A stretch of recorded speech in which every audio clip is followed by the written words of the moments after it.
सबको जय मसीह की। परमेश्वर का धन्यवाद हो कि उसने मुझे ये अवसर दिया कि मैं उसके वचन को आप लोगों तक बांट सकूं। परमेश्वर का धन्यवाद देना चाहूँगी मैं कि हम सब लोग एक बार फिर से उसके वचन के लिए, उसकी महिमा करने के लिए इकट्ठे हुए हैं मेरे प्रियो। आइए हम परमेश्वर के वचन में जाने से पहले अपने मनों को तैयार करें, अपनी आंखों को बंद करें, सरों को झुकाएं और उससे प्रार्थना करें। महान अनुग्रहकारी दयालु पिता परमेश्वर, बड़ी दीनता नम्रता के साथ तेरे चरणों के सम्मुख आते पिता परमेश्वर। धन्यवादित है पिता परमेश्वर, आपने सुबह से लेकर अब तक संभाले रखा पिता परमेश्वर, और ये अवसर दिया पिता परमेश्वर कि एक बार फिर से तेरी हुजूरी में आने वाले हो सके पिता परमेश्वर। पिता परमेश्वर, तेरा वचन कहता है पिता, जहाँ 2 या 3 मेरे नाम से इकट्ठे होते मैं उनके मध्य उपस्थित होता हूँ। धन्यवाद देते हैं पिता, आप हमारे बीच में उपस्थित हैं पिता परमेश्वर। धन्यवाद देते हैं यहाँ बैठे हर एक जन के लिए पिता, जो तेरे वचन को सुनने के लिए और तेरी महिमा करने के लिए एकत्रित हुआ है पिता परमेश्वर। पिता परमेश्वर, इस पूरी आराधना में पिता आप अपनी उपस्थिति को बनाए रखे पिता परमेश्वर। मैं अपने आप को भी तेरे हाथों में सौंपती हूँ पिता। जब तेरा वचन में पिता परमेश्वर बांटने चाहती हूँ पिता, तो मेरे होठों को पिता परमेश्वर आप छू लीजिए, ताकि जो कुछ मैं बोलूँ पिता परमेश्वर मुझ में रह के पवित्र आत्मा बोलने वाली हो सके। तेरा धन्यवाद करती हूँ पिता परमेश्वर कि तूने जगत के मूर्खों को चुना ताकि ज्ञानवानों को लज्जित करे पिता परमेश्वर। तूने मुझे चुना पिता, तेरा धन्यवाद देती हूँ पिता परमेश्वर। संपूर्ण आराधना को पिता परमेश्वर तेरे हाथों में सौंपते हुए तेरे बेटे हमारे उद्धारकर्ता मसीह यीशु के नाम से मांगती हूँ, सुनिए और ग्रहण कीजिए, आमीन। आज का जो विषय मैंने लिया है मेरे प्रियो, वो लिया है उपवास। उपवास के विषय में वैसे तो हम सभी लोग जानते हैं, लेकिन आज हम बाइबल में से उपवास के विषय में देखेंगे। उपवास के विषय में अगर हम देखें मेरे प्रियो, बाइबल में तो नए नियम और पुराने नियम दोनों के अंदर हम उपवास के विषय में पढ़ते हैं मेरे प्रियो। कि उपवास का अर्थ क्या है। अगर इंग्लिश में उसका हम अगर मीनिंग देखें तो उसका मतलब होता है एब्सटेन फ्रॉम फूड, मतलब विदाउट फूड, खाने से परहेज करना या खाने से दूर रहना। जैसा कि हम सब जानते हैं, जब हम उपवास रखते हैं तो हम भोजन का त्याग करते हैं। जितने समय के लिए भी हम उपवास रखते हैं उस पूरे समय में हम भोजन वस्तुएं ग्रहण नहीं करते हैं मेरे प्रियो। लेकिन बाइबल के अंदर जब हम देखते हैं मेरे प्रियो, तो हमें अलग अलग तरीके के उपवास देखने को मिलते हैं मेरे प्रियो। डिफरेंट काइंड्स ऑफ फास्ट हम देखते हैं बाइबल के अंदर। सबसे पहला जो प्रकार हम देखते हैं वो देखते हैं शॉर्ट फास्ट, यानी कि कम समय के लिए जो फास्ट रखा जाता है वो फास्ट देखते हैं। न्यायियों उसका 20 अध्याय और अगर 26 आयत को हम पढ़ें तो वहाँ लिखा है, तब सब इस्राएली वरन सब लोग बेतेल को गए और रोते हुए यहोवा के सामने बैठे रहे और उस दिन सांझ तक उपवास किया। यहाँ हम देखते हैं जब इस्राएली लोग बिन्यामीनियों से युद्ध करने के लिए जा रहे थे मेरे प्रियो, तब उस समय उन्होंने उपवास किया। उन्होंने सुबह से लेकर शाम तक कुछ नहीं खाया और परमेश्वर यहोवा के सामने उपवास को किया मेरे प्रियो, क्योंकि वो परमेश्वर से सामर्थ को चाहते थे। और जब वो युद्ध करने को जा रहे थे मेरे प्रियो, तो उन्होंने वहाँ पर परमेश्वर के सामने पूरे दिन भर में उपवास किया मेरे प्रियो। जैसा उपवास आजकल हम लोग भी करते हैं, सुबह से लेकर शाम तक हम लोग कुछ नहीं खाते हैं, इसी तरह के उपवास को उस समय इस्राएलियों ने किया था मेरे प्रियो। दूसरा उपवास हम देखते हैं लंबे समय का उपवास। लॉन्ग पीरियड के लिए अगर उपवास रखा जाता है मेरे प्रियो, तो वो लंबे समय का उपवास होता है। हम निर्गमन 34:28 में अगर देखें मेरे प्रियो, जब मूसा सीनै पर्वत पर यहोवा के सम्मुख उपस्थित था, उस समय उसने 40 दिन और रात तक ना तो उसने रोटी खाई और ना वहाँ पर उसने पानी पिया, लेकिन परमेश्वर के द्वारा उसको वहाँ पे सामर्थ प्राप्त हुई मेरे प्रियो। इसी तरह से मत्ती उसके 4 अध्याय और दूसरी आयत में अगर हम देखें मेरे प्रियो, तो वहाँ यीशु मसीह के बारे में हम पढ़ते हैं। जब शैतान उसकी परीक्षा करने को आया मेरे प्रियो, वहाँ हम देखते हैं यीशु मसीह ने 40 दिन और 40 रात तक कुछ भी नहीं खाया मेरे प्रियो। 40 दिन और 40 रात तक वो निराहार रहा मेरे प्रियो। इसी तरह से तीसरे तरह का उपवास हम देखते हैं, जो कि आत्मिक उपवास है मेरे प्रियो। उपवास में हम भोजन की वस्तुओं को तो त्याग देते हैं, लेकिन आत्मिक उपवास हमें सिखाता है कि ना केवल हमें भोजन वस्तुओं को त्यागना है, बल्कि हमारे जीवन से बहुत सारी बुराइयों को भी दूर करना है मेरे प्रियो। हमें बुराइयों को दूर करना है और भलाइयों में लगे रहना है मेरे प्रियो। यशाया 58 अभी मेरे और आपके सामने पढ़ा गया मेरे प्रियो। वहाँ हमने देखा कि परमेश्वर आत्मिक उपवास में हमसे क्या चाहता है। वो चाहता है कि इस आत्मिक उपवास में हम अपने आप को दीन करें और दूसरों की मदद करें, भूखों को खाना दें और जो जो ज़रूरतमंद लोग हैं मेरे प्रियो, आप हम उनकी मदद को करें मेरे प्रियो। ये हमारे जीवन में आत्मिक उपवास है मेरे प्रियो। चौथा उपवास हम देखते हैं पाखंडी उपवास, यानी कि लोगों को दिखाने के लिए उपवास। मत्ती 6:16 में हम देखते हैं मेरे प्रियो, यीशु मसीह वहाँ अपने चेलों को बता रहे हैं कि जब तुम्हें उपवास करो तो कपटियों की तरह तुम्हारे मुंह पर उदासी ना छाई रहे मेरे प्रियो। बहुत से ऐसे लोग होते हैं मेरे प्रियो जो फास्ट तो रख लेते हैं, पूरा दिन भूखे रहते हैं, पर अपने मुंह को बनाए रखते हैं मेरे प्रियो, ताकि लोग उनको देख के कहें देखो ये कितना धर्मी मनुष्य है। लेकिन परमेश्वर का वचन यहाँ हमें बताता है कि तुम कपटियों के समान अपने मुंह को ना बनाए रखो। तो इस तरह के उपवास से मेरा और आपका परमेश्वर प्रसन्न नहीं होता है मेरे प्रियो। जो पांचों उपवास हम देखते हैं वो देखते हैं वास्तविक उपवास, रियल फास्ट मेरे प्रियो। मत्ती 6:17-18 में जब हम देखते हैं तो यीशु मसीह अपने चेलों को बता रहे हैं कि जब तुम उपवास करो तो अपने मुंह को धो, अपने सिर पर तेल को मलो, ताकि लोगों को तुम्हें नहीं दिखाना है, तुम्हें अपने परमेश्वर को दिखाना है, ताकि जो गुप्त में है तुम्हें उपवासी जाने। और जिस उद्देश्य से और जब तुम उपवास रख रहे हो तो उस उपवास की प्रार्थना को वो ग्रहण करें मेरे प्रियो। इस तरह के उपवास को हम वास्तविक उपवास कहते हैं मेरे प्रियो। दूसरी बात जो हम उपवास के विषय में वो देखते हैं, वो ये देखते हैं कि हम उपवास क्यों करें। रीज़न क्या है उपवास करने का, वाई वी फास्ट, हम फास्ट क्यों करें। मत्ती 6:16 में हम अभी पढ़ा गया आपके सामने, वहाँ यीशु मसीह कहते हैं कि जब तुम उपवास करो। यहाँ हम देखते हैं मेरे प्रियो कि यीशु ने कहा कि जब तुम उपवास करो, उसने ये नहीं कहा है अगर तुम उपवास करो। यहाँ वो कोई कंडीशन नहीं दे रहा है, आपको कोई ऑप्शन नहीं दे रहा है, लेकिन वो आपसे एक्सपेक्ट करता है मेरे प्रियो, क्योंकि हम उसके बुलाए गए लोग हैं, हम उसके चुने गए लोग हैं मेरे प्रियो, हम उसकी प्रजा कहलाते हैं। इसलिए वो हमसे एक्सपेक्ट करता है कि अगर जब तुम उपवास करो, उसने ऐसा नहीं कहा कि अगर तुम उपवास करो, तुम्हारी इच्छा हो तो तुम उपवास करो। वहाँ वो एक कंडीशन को दे रहा है कि जब तुम उपवास करो। इस वर्ड से हम ये जान सकते हैं कि परमेश्वर हमसे एक्सपेक्ट करता है, अपने लोगों से एक्सपेक्ट करता है कि हम उपवास के साथ उसके सामने प्रार्थनाओं को रखें मेरे प्रियो।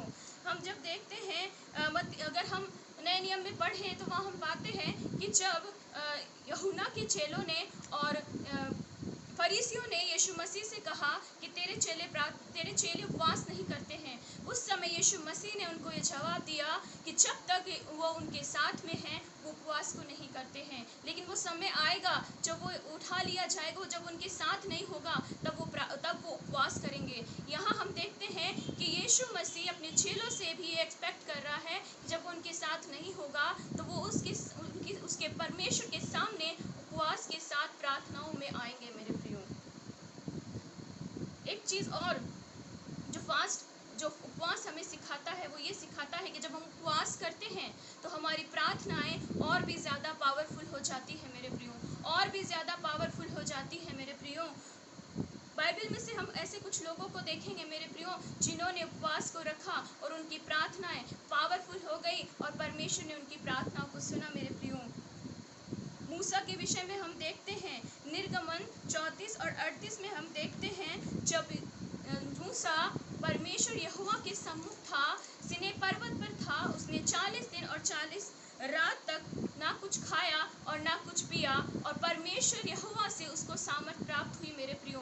40 दिन तक वो यहोवा के सम्मुख रहा, वहाँ उसने 10 आज्ञाओं को लिखा और परमेश्वर ने उसको सामर्थ दी मेरे प्रियो। इसी तरह से दाऊद के विषय में अगर हम देखें, दूसरा शमूएल उसका 12:16 में हम देखते हैं कि जब दाऊद का पुत्र बीमार हुआ और मरने की अवस्था में था मेरे प्रियो, उस समय दाऊद प्रार्थनाओं के उपवास के साथ प्रार्थना में परमेश्वर के सम्मुख रहा, जब तक कि उसका पुत्र जीवित रहा मेरे प्रियो। वो परमेश्वर के सामने उपवास करता रहा, प्रार्थनाओं को रखता रहा मेरे प्रियो, और परमेश्वर के सामने अपने आप को दीन किया मेरे प्रियो।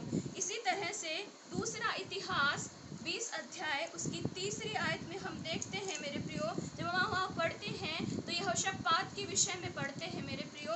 यहोशापात के ऊपर जब मोआबी और अम्मोनियों ने युद्ध करने के लिए चढ़ाई की मेरे प्रियो, उस समय समय वो डर गया। उस समय वो डर गया और परमेश्वर के सामने उपवास को करने लगा। न केवल उसने उपवास किया परंतु पूरे यहूदा ने उसके सामने उपवास किया और परमेश्वर के सम्मुख उपवास के साथ प्रार्थनाओं को रखा मेरे प्रियो। और हम आगे देखते हैं, जब इसको आगे पढ़ेंगे तो हम जानते हैं कि परमेश्वर ने किस तरह से उसकी सहायता को किया मेरे प्रियो। दानियल ने भी, जब उसके पास ये वचन पहुंचा कि ये परमेश्वर यरूशलेम को उजाड़ने पर है, उसे उजाड़ने वाला है, तो उसने भी परमेश्वर के सामने उपवास के साथ प्रार्थनाओं को किया। उपवास के साथ प्रार्थनाओं को किया मेरे प्रियो। यीशु मसीह जब शैतान उसकी परीक्षा के लिए आया मेरे प्रियो, उस समय यीशु मसीह भी 40 दिन 40 रात तक निराहार रहा मेरे प्रियो। वो अपने परमेश्वर के, वो अपने पिता के सम्मुख प्रार्थनाओं के साथ रहा मेरे प्रियो। इसी तरह से लूका में अगर हम देखें, उसके दूसरे अध्याय और 37 आयत में अगर हम देखें मेरे प्रियो, वहाँ हम हन्ना नामक एक भविष्यवक्तनी के बारे में देखते हैं मेरे प्रियो। वो एक विधवा स्त्री है मेरे प्रियो, लेकिन वो परमेश्वर के भवन में रहा करती है और उपवास के साथ उसे धन्यवाद दिया करती थी मेरे प्रियो। हम वहाँ अगर पढ़े तो हम देखते हैं मेरे प्रियो कि वो उपवास के साथ परमेश्वर के सम्मुख उपस्थित रहा करती थी मेरे प्रियो, उसके भवन में उपस्थित रहा करती थी। इसी तरह से शाऊल, जो कि पौलुस कहलाता है, प्रेरितों के काम उसके 9 अध्याय में हम जब देखते हैं, जब परमेश्वर ने उसे दर्शन दिया मेरे प्रियो, जब उसकी आंखें जाती रही मेरे प्रियो, वो 3 दिन तक मेरे प्रियो, जब उसको कुछ दिखाई नहीं देता था, वो 3 दिन तक मेरे प्रियो परमेश्वर के सामने उपवास में रहा मेरे प्रियो, उपवास के अंदर रहा मेरे प्रियो। और जब हनन्याह के द्वारा उसने चंगाई पाई, जब उसने बपतिस्मा लिया मेरे प्रियो, उस दिन तब उसने भोजन को किया मेरे प्रियो। तो यहाँ हम देखते हैं मेरे प्रियो कि परमेश्वर के ऐसे बहुत से जन हुए हैं जिन्होंने प्रार्थनाएं, उपवास के साथ प्रार्थनाएं की और परमेश्वर ने उनकी प्रार्थनाओं का जवाब भी दिया मेरे प्रियो। उनकी प्रार्थनाएं उपवास से और ज़्यादा पावरफुल हो गई मेरे प्रियो। परमेश्वर, मेरा और आपका परमेश्वर हमसे एक्सपेक्ट करता है कि हम उपवास के साथ प्रार्थनाओं में आए, लेकिन कैसा उपवास मेरा और आपका परमेश्वर पसंद करता है, कैसे उपवास से मेरा और आपका परमेश्वर प्रसन्न होता है। आइए हम देखेंगे यशायाह नबी की किताब, उसका 58 अध्याय, उसकी 3 और 4 आयत पढ़ दें। वे कहते हैं, क्या कारण है कि हमने तो उपवास रखा परंतु तूने इसकी सुधि न ली, हमने दुख उठाया परंतु तूने कुछ ध्यान नहीं दिया। सुनो, उपवास के दिन तुम अपनी ही इच्छा पूरी करते हो और अपने सेवकों से कठिन कामों को कराते हो। सुनो, तुम्हारे उपवास का फल यह होता है कि तुम आपस में लड़ते और झगड़ते और दुष्टता से घूंसे मारते हो। जैसा उपवास तुम आजकल रखते हो, उससे तुम्हारी प्रार्थना ऊपर नहीं सुनाई देगी। परमेश्वर का वचन कह रहा है यहाँ पे कि हम कैसा उपवास रखते हैं। बहुत बार ऐसा होता है कि हम उपवास तो रख लेते हैं, हम दिन भर भूखे रहते हैं, हम बाइबल भी पढ़ते हैं, प्रार्थना भी करते हैं, लेकिन हमारी प्रार्थनाओं का जवाब हम नहीं पाते हैं मेरे प्रियो। और हम परमेश्वर से सवाल करते हैं कि क्या कारण है परमेश्वर कि तूने हमारी प्रार्थनाओं को नहीं सुना मेरे प्रियो, मेरे परमेश्वर, क्या कारण है। अभी आपके सामने पढ़ा हमने मेरे प्रियो, परमेश्वर का वचन कह रहा है कि तुम कैसा उपवास रखते हो, तुम केवल अपनी इच्छाओं को पूरी करते हो, तुम्हारी सारी इच्छाएं पूरी होती हैं, तुम उपवास में ऐसा उपवास रखते हो। और परमेश्वर हमें का वचन बता रहा है कि आपस में तुम लड़ते झगड़ते हो, एक दूसरे के प्रति अपने मन में जलन की भावना रखते हो, कुड़कुड़ाते हो। और परमेश्वर का वचन कह रहा है कि तुम कैसा फास्ट रखते हो, कैसा उपवास रखते हो, एक दूसरे की बुराई करते हैं, एक दूसरे के लिए बुरा बुरा बोलते हैं, अपनी इच्छाओं को पूरी करते हैं। सारा दिन हमें टीवी में पिक्चरें भी देखनी हैं, फिल्मी गाने भी सुनने हैं और हमें बुरी बुरी बातें बोलनी हैं, बुरी बातें सोचनी हैं, मनों में गलत गलत युक्तियाँ निकालनी हैं। लेकिन और फिर हम चाहते हैं कि हमारा उपवास परमेश्वर को ग्रहण योग्य ठहरे और उपवास में हम जो मांगे हमें मिल जाए। परमेश्वर का वचन कह रहा है कि ऐसे उपवास का फल क्या होता है, इसीलिए तुम्हारी प्रार्थनाएं ऊपर नहीं पहुंचती हैं, इसीलिए तुम्हारी प्रार्थनाएं ऊपर नहीं पहुंचती हैं। परमेश्वर का वचन बताता है कि सिर्फ भोजन का त्याग कर देना ही उपवास नहीं है मेरे प्रियो। बहुत सी ऐसी संसारिक वस्तुएं भी हैं मेरे प्रियो जिनका हमें त्याग करना पड़ेगा, तभी वो उपवास परमेश्वर को ग्रहण योग्य ठहरेगा मेरे प्रियो। लेकिन हम क्या करते हैं, हम तो बुराइयों में लगे रहते हैं, अपनी ही इच्छाओं को पूरी करते हैं, परमेश्वर की इच्छा को हम नहीं जानते कि वो कैसा उपवास हमारे जीवन के अंदर चाहता है मेरे प्रियो। आइए हम वचन में से देखेंगे कि कैसे उपवास से परमेश्वर प्रसन्न होता है। मेरे साथ निकालें यशाया 58 उसकी 5 से 7 आयत, यशाया 58 उसकी 5 से 7 आयत। जिस उपवास से मैं प्रसन्न होता हूँ, अर्थात जिसमें मनुष्य स्वयं को दीन करे, क्या तुम इस प्रकार करते हो? क्या सिर को जऊ के समान झुकाना, अपने नीचे टाट बिछाना और राख फैलाने ही को तुम उपवास और यहोवा को प्रसन्न करने का दिन कहते हो? जिस उपवास से मैं प्रसन्न होता हूँ, वह क्या यह नहीं कि अन्याय से बनाई हुई दासों और अंधेर सहने वालों का जुआ तोड़कर उनको छुड़ा लेना और सब जुओं को टुकड़े टुकड़े कर देना? क्या वह यह नहीं कि अपनी रोटी भूखों को बांट देना, अनाथ और मारे फिरते हुओं को अपने घर ले आना, किसी को नंगा देखकर वस्त्र पहनाना और अपनी जाति भाइयों से अपने को न छुपाना? परमेश्वर का वचन यहाँ बता रहा है कि परमेश्वर कैसे उपवास से प्रसन्न होता है, जहाँ हम अपने आप को दीन करते हैं, अपने आप को नम्र करते हैं, दूसरों की मदद करते हैं, दूसरों की मदद करते हैं मेरे प्रियो, अन्याय नहीं करते मेरे प्रियो। कोई ज़रूरतमंद आपके सामने आ जाए तो आप उसकी मदद करें, अपने जीवन की बुराइयों को बाहर निकाल के फेंकना है मेरे प्रियो, तभी मेरा और आपका परमेश्वर प्रसन्न होगा। परमेश्वर चाहता है कि जब तुम उपवास करो तो दीन हो जाओ, अपने मन को नम्र कर लो, अपने आप को दीन कर लो मेरे प्रियो। परमेश्वर चाहता है कि जो बुराइयां मेरे और आपके अंदर हैं उसे हम बाहर करें, उससे हम दूर हो जाएं। ऐसा उपवास मेरा और आपका परमेश्वर ग्रहण करता है मेरे प्रियो। संसार की बुराइयों को दूर कर दीजिए, संसार की अभिलाषाओं को दूर कर दीजिए, और जो हमारी इच्छाएं हैं उस पर नहीं, परंतु जो परमेश्वर की इच्छाएं हैं हम उस पर चले, तो ऐसा उपवास मेरा और आपका परमेश्वर ग्रहण करता है मेरे प्रियो। मत्ती 6:16 में जब हमने पढ़ा मेरे प्रियो कि परमेश्वर चाहता नहीं है कि हम दूसरे लोगों की तरह अपने मुंह को बनाए रहें जब उपवास करें, पर वो ये चाहता है मेरे प्रियो कि हम अपने सिर पे तेल को मलें, अपने मुंह को धोएं, अच्छे से तैयार होके आनंद से भर के, खुशी से भर के उपवास के साथ उसके सामने आए। और मेरा और आपका परमेश्वर जो गुप्त में है, हमें उपवासी जाने, हम लोगों को दिखाने के लिए उपवास ना करें, लोगों को बताने के लिए उपवास ना करें कि लोग हमें देख के समझें कि ये इतना उपवास करता है, ये तो बहुत धर्मी व्यक्ति है, ये तो बहुत धर्मी व्यक्ति है। नहीं, परमेश्वर कहता है कि तुम्हारा पिता जो गुप्त में है, तुम्हें उपवासी जाने, तुम्हें ऐसे काम करने हैं, तुम्हें लोगों को दिखाने के लिए नहीं करना है, परमेश्वर के लिए करना है, उसकी इच्छा के लिए करना है मेरे प्रियो। पश्चाताप के साथ उपवास को करना है मेरे प्रियो, अपने आप को दीन और नम्र करके करना है मेरे प्रियो। ऐसा उपवास मेरा और आपका परमेश्वर प्रसन्न करता है मेरे प्रियो। जब उपवास हम करते हैं मेरे प्रियो, तो बहुत से अद्भुत काम भी हमारे जीवन के अंदर होते हैं मेरे प्रियो। परमेश्वर हमारे जीवन को बदलता है मेरे प्रियो।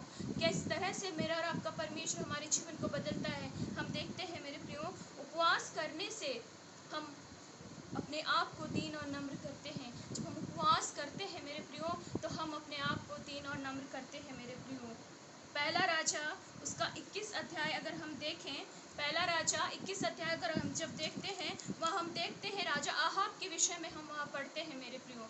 राजा आहाब के पास जब एलिया नबी का ये वचन पहुँचा कि परमेश्वर इस्राएल को नष्ट करने वाला है और उसके ऊपर विपत्ति को डालने वाला है, उस समय मेरे प्रियो राजा, जो कि एक बहुत बड़ी पोस्ट है मेरे प्रियो, उस राज्य का राजा है, अब वो बहुत बड़ा व्यक्ति है मेरे प्रियो, लेकिन उस समय उसने पश्चाताप को किया मेरे प्रियो। उसने अपने वस्त्रों को फाड़ा और टाट लपेट के उपवास करने बैठ गया मेरे प्रियो। अपने आप को दीन कर लिया, अपने आप को नम्र कर लिया मेरे प्रियो। वो एक राजा होकर उसने अपने आप को परमेश्वर के सामने दीन और नम्र कर दिया मेरे प्रियो। और हम देखते हैं, जब इसको आगे हम पढ़ते तो हम देखते हैं कि परमेश्वर ने जब उसे देखा कि वो नम्र हो गया है, उसने अपने आप को दीन कर लिया है, तो जो विपत्ति वो उसके ऊपर डालने वाला था, उसने कहा कि मैं उसके जीते जी वो विपत्ति उसके ऊपर नहीं डालूंगा। ये होता है मेरे प्रियो, जब हम अपने आप को दीन और नम्र कर लेते हैं। परमेश्वर हमें देखता है मेरे प्रियो। उपवास परमेश्वर के सामने नम्र होने का, दीन होने का एक माध्यम है मेरे प्रियो, एक मोड़ है मेरे प्रियो, जिसके द्वारा हम अपने आप को परमेश्वर के सामने दीन और नम्र कर सकते हैं मेरे प्रियो। याकूब उसका 4 अध्याय और 7 आयत, यहाँ ये लिखा है, वह तो और भी अनुग्रह देता है। इस कारण ये लिखा है, परमेश्वर अभिमानियों का विरोध करता है पर दीनों पर अनुग्रह करता है।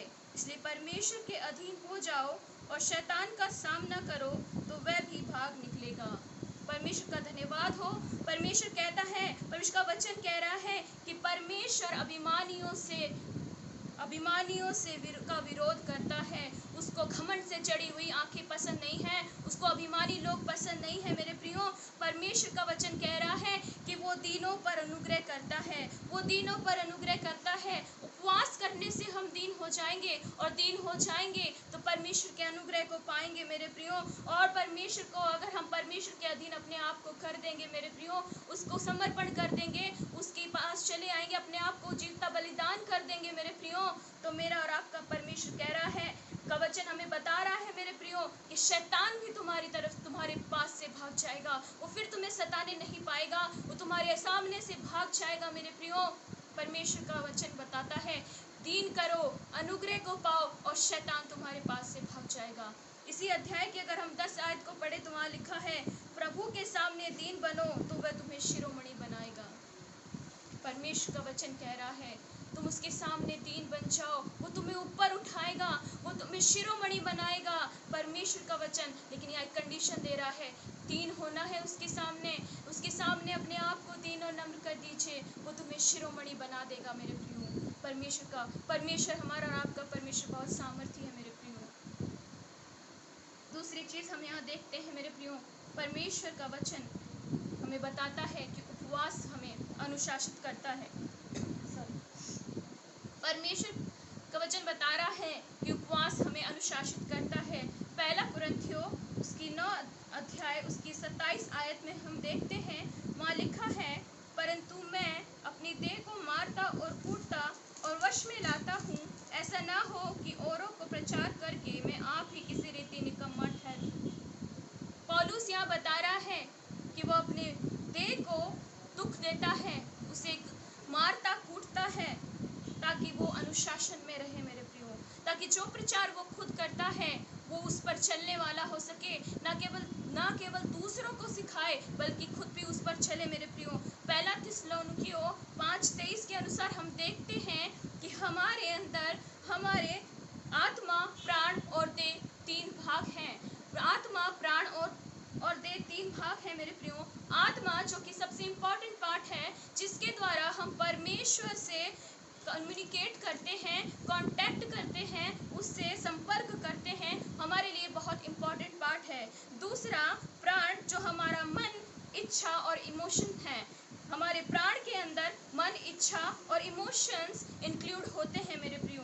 थर्ड जो हम देखते हैं, वो हमारी देह है, क्योंकि हम संसार में रहते हैं मेरे प्रियो, इसीलिए वो संसार से संबंधित है। हमारी देह इस संसार से संबंधित है मेरे प्रियो, लेकिन जो आत्मा है वो बहुत इम्पॉर्टेंट है मेरे प्रियो। कई बार ऐसा होता है मेरे प्रियो कि हमारी शारीरिक भूख हमारी आत्मिक भूख के ऊपर हावी हो जाती है, हमारी आत्मा की भूख को वो दबा देती है मेरे प्रियो, और जो हम चाहते हैं, जो वचन की हमारी भूख है, जो आत्मा की भूख है, हम उसकी ओर ध्यान नहीं देते हैं मेरे प्रियो।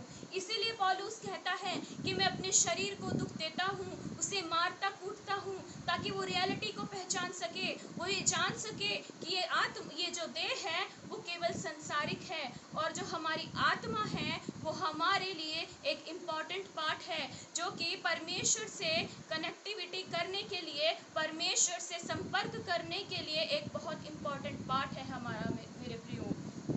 उपवास करने से हम बलिदान करने के लिए अपने आप को मजबूत बनाते हैं, परमेश्वर के सामने अपने आप को बलिदान करने के लिए मेरे प्रियो, बलिदान करने के लिए स्ट्रांग बनाते हैं, मजबूत बनाते हैं मेरे प्रियो। तीसरी चीज़ जो हम इसमें देखते हैं उपवास से रिलेटेड, वो ये देखते हैं कि उपवास हमारे जीवन में पश्चाताप को लेकर के आता है, पश्चाताप को लेकर के आता है। योएल नबी की किताब उसका 2 अध्याय उसकी 12 आयत, योएल नबी की किताब उसका 2 अध्याय उसकी 12 आयत में लिखा है, तो भी यहोवा की ये वाणी है, अभी भी सुनो, उपवास के साथ रोते पीटते अपने पूरे मन से फिर कर मेरे पास आओ। परमेश्वर का वचन यहाँ कह रहा है कि अभी भी सुनो, वक्त है अभी भी, उपवास करते हुए और पश्चाताप करते हुए, रोते पीटते हुए उसके सम्मुख चले आओ, तो वो तुम्हें ग्रहण करेगा। परमेश्वर का वचन कह रहा है, पश्चातापी हृदय से आप परमेश्वर के सामने आइए, उपवास करते हुए उसके सामने आइए। और उपवास, जब आप उपवास के साथ, पश्चाताप के साथ उसके सामने आए, उसके सम्मुख आएंगे मेरे प्रियो, तो परमेश्वर आपकी और मेरी प्रार्थनाओं का जवाब देगा मेरे प्रियो। योना नबी की किताब को अगर हम पढ़ें, योना नबी की किताब अगर हम 3रा अध्याय अगर हम उसको पढ़ते हैं, तो वहाँ हम देखते हैं मेरे प्रियो कि जब वहाँ के राजा के पास ये वचन पहुँचा मेरे प्रियो, योना नबी के द्वारा, कि 40 दिन के अंदर निनवे नगर उलट दिया जाएगा, उसका नाश हो जाएगा, वो नष्ट कर दिया जाएगा। उस समय मेरे प्रियो, उस राजा ने, न केवल उस राजा ने, बल्कि उसके पूरे राज्य के लोगों ने और यहाँ तक कि जानवरों ने भी मेरे प्रियो उपवास किया, पश्चाताप के साथ उपवास किया, अपने पापों की माफी के लिए पश्चाताप के साथ परमेश्वर के सम्मुख चले आए मेरे प्रियो। और हम अगर इसको पढ़े, योना नबी किताब 3 और 10 को अगर हम पढ़े, तो वहाँ हम देखते हैं मेरे प्रियो, परमेश्वर ने उनके कामों को देखकर उसकी जो हानि करने की युक्ति ठानी थी, उसे टाल दिया मेरे प्रियो, उसकी हानि होने से रोक दिया मेरे प्रियो। क्यों? क्योंकि वो पश्चाताप के साथ परमेश्वर के सामने आए थे, अपने पापों का अंगीकार करते हुए वो परमेश्वर के सामने आए थे, और उन्होंने अपने उपवास के साथ प्रार्थनाओं का उत्तर भी पाया मेरे प्रियो। आखिरी चीज़ जो हम यहाँ देखते हैं, वो देखते हैं कि जब हम प्रार्थना उपवास के साथ करते हैं, तो हमें परमेश्वर उपवास करते हैं मेरे प्रियो, तो हमें परमेश्वर की ओर से सहायता भी मिलती है। 2 इतिहास 20 अध्याय 3 और 4 में हम देखते हैं, जब यहोशापात के ऊपर मोआबियों, अम्मोनियों और मूनियों ने जब चढ़ाई की, और उस समय वो बहुत ज़्यादा डर गया मेरे प्रियो, और उसने परमेश्वर से सहायता को मांगा, और उसने परमेश्वर के सामने उपवास के साथ वो परमेश्वर के सामने आया। न केवल वो, परंतु पूरे यहूदा ने उस समय उपवास किया मेरे प्रियो। और जब हम इस पूरे अध्याय को आगे जब हम पढ़ते हैं, तो हम देखते हैं कि परमेश्वर ने किस तरह से उसकी सहायता की। उसने उनकी तरफ से, परमेश्वर ने उसकी तरफ से उनसे युद्ध किया मेरे प्रियो, और उसके राज्य को चैन मिला। इस तरह से हम देखते हैं मेरे प्रियो कि उसने परमेश्वर से किस तरह से सहायता को प्राप्त किया मेरे प्रियो। आज भी मेरे प्रियो, मेरा और आपका परमेश्वर मेरे और आपके जीवन में सहायता करने के लिए तैयार है। वो मेरे और आपके जीवन में हमारी प्रार्थनाओं का जवाब देने के लिए तैयार है, लेकिन हमें उपवास के साथ उसके सामने आना है, अपने घुटनों पे रोते हुए मेरे प्रियो उसके सामने आप चले आइए मेरे प्रियो, और वो अनुग्रह जो उसने हमारे लिए रखा है, वो हमें देगा। हमें अपने आप को दीन करना है, हमें अपने आप को नम्र करना है, उसके सामने आना है। उपवास के साथ आइए, पश्चाताप के साथ आइए, और मेरा और आपका परमेश्वर इतना सामर्थ्य है मेरे प्रियो कि वो आपके जीवन में बड़े बड़े काम आज करने को जा रहा है मेरे प्रियो। आज आपके पास समय है मेरे प्रियो कि आप अपने आप को दीन कीजिए, नम्र कीजिए, उस अनुग्रह को पाइए, और वो आपको अपने नाम में और अपने काम में और भी ज़्यादा बढ़ाने जा रहा है मेरे प्रियो। वो आपको शिरोमणि बनाने जा रहा है मेरे प्रियो। आइए हम प्रार्थना करें। धन्यवाद धन्यवाद धन्यवाद देते हैं पिता परमेश्वर, पूरे समय में आप हमारी सहायता मदद करते रहे पिता परमेश्वर। और पिता परमेश्वर, आपने पिता परमेश्वर ये वचन दिया पिता परमेश्वर, होने दीजिए पिता परमेश्वर आज का वचन पिता परमेश्वर बहुत से लोगों के लिए उनके जीवनों में पिता परमेश्वर काम करने वाला हो सके मेरे प्रभु। तेरा धन्यवाद करती हूँ, पूरी आराधना में आपने अपनी उपस्थिति को बनाए रखा मेरे परमेश्वर, और मेरे प्रभु आपने सहायता और मदद करी पिता परमेश्वर। तेरा धन्यवाद करते हैं हर एक बात के लिए पिता परमेश्वर, और सारा आदर मान और महिमा आप ही को देते हुए आपके बेटे हमारे उद्धार करता मसीह यीशु के नाम से